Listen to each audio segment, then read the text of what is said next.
नमस्कार, मैं हूं अजय त्रिपाठी और आप देख रहे हैं India junction news. Uttar Pradesh 2027 विधानसभा चुनाव में परचम लहराने के लिए सभी राजनीतिक दल अपने पूरे दमखम से जुट चुके हैं।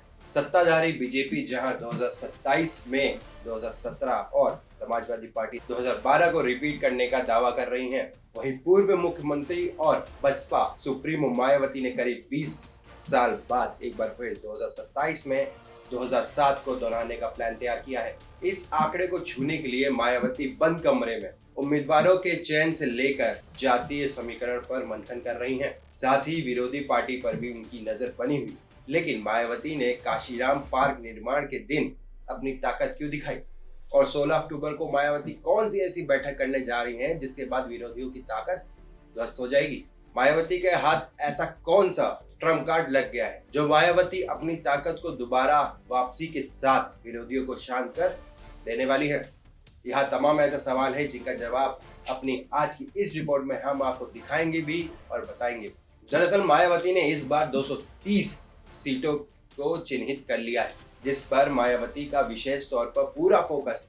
दरअसल 2027 विधानसभा चुनाव के चुनावी समर में अब तक बीजेपी और सपा की लड़ाई होने की चर्चा चल रही थी, लेकिन हाल ही में बसपा संस्थापक काशीराम जी की पुण्यतिथि पर लखनऊ में हुई रैली में सभी कयासों पर पानी फेर दिया है।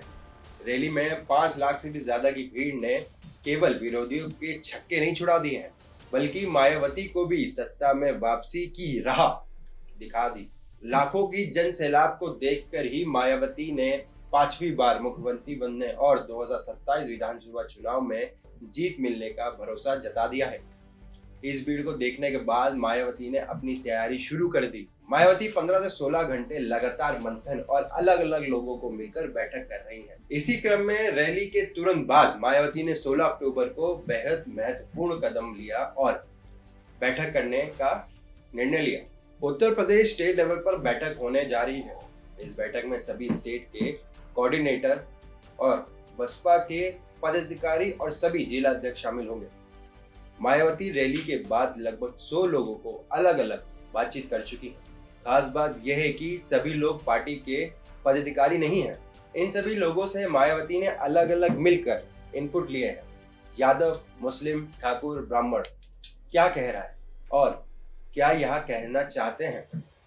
मायावती ने टिकट के मामले में इस बार कोई कॉम्प्रोमाइज नहीं करने का बात कह दी। बसपा पर टिकट बेचने का आरोप तो समय समय पर लगता रहा है।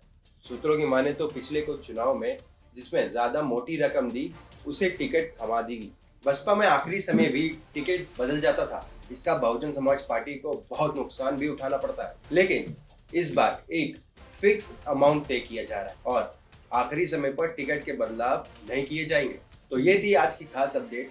बने रहिए इंडियन जंक्शन न्यूज के साथ। चैनल को लाइक, शेयर और सब्सक्राइब करना ना भूलें और खासकर उस बेल आइकन को भी दबाना ना। धन्यवाद।